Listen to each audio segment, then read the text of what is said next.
Eto mga SSS pensioners, pension increase ngayong buwan ng September 2026. Sino-sino nga ba ang kasama dito?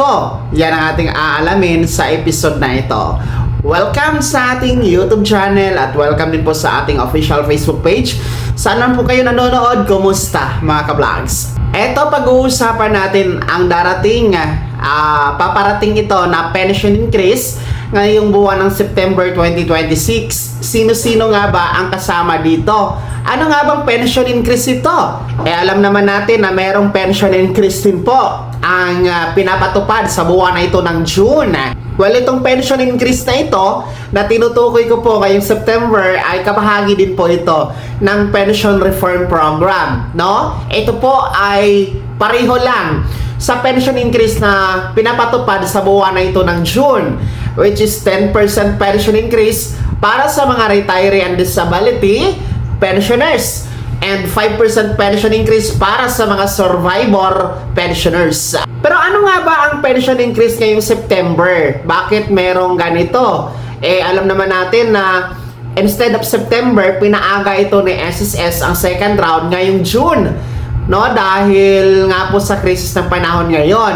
Well, ang para po kasi, ang original talaga na schedule natin for second round ng pension reform program, pension increase, ay September pa sana ito, 2026. Kaya nga po, dapat yung mga magpe-pension hanggang August 30 or 31, 2026, makakasama yan sa pension increase ngayong Setyembre. Kaso nga lang, pinaaga nga, no? Ginanap na ito ngayong June. Well, in fact, tapos na. No, noong June 1, natanggap na ang pension increase ng mga first batch kasabay ng kanilang June pension crediting. And yung atin pong mga second batch pensioners, ngayong araw, June 16, ang pension increase nila kasabay na din po sa pension crediting for the month of June sa araw na ito. So, tapos na ang ating June pension increase under the pension reform program. So, ang mga kasama kasi sa pension increase for this month of June ay yung mga magpe-pensyon o nagpensyon as of May 31, 2026. So, ibig sabihin mga ka-vlogs, yung atin pong mga magpe-pensyon after ng May 31, no? Halimbawa, June 1 hanggang August 31 ay hindi po kasama sa pension increase sa buwan na ito ng June. Ang mangyayari sa inyo kapag kayo ay nagpensyon simula June 1, no? Itong buwan na ito, June 1, 2026 hanggang August 31, no? Meron bang 31 ang August?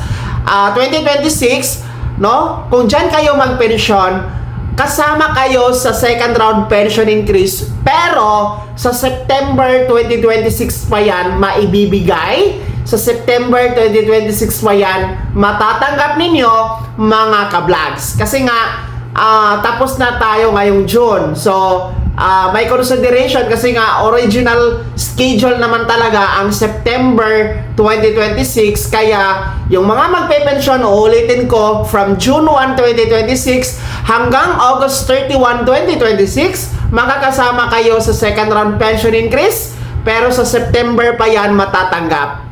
Well, wala namang pagbabago sa halaga ng inyong pension increase, no? Walang pagbabago sa pension increase percentage kasi mananatili sa 10% dagdag pensyon ang mga retiree and disability pensioners. Yung mga disability, it's either total or partial disability.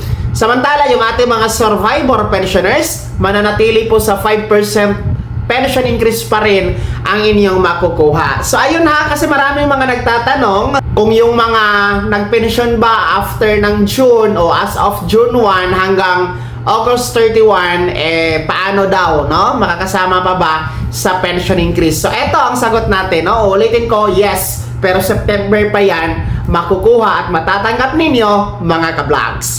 Kaya naman mga SSS members, sino sa inyo dito yung mga nagpensyon na o magpensyon from June 1 to August 31, 2026, no? Ibahagi niyo po sa comment section na nasa baba. Maraming salamat sa pagtutok God bless, mag-ingat mga ka-vlogs.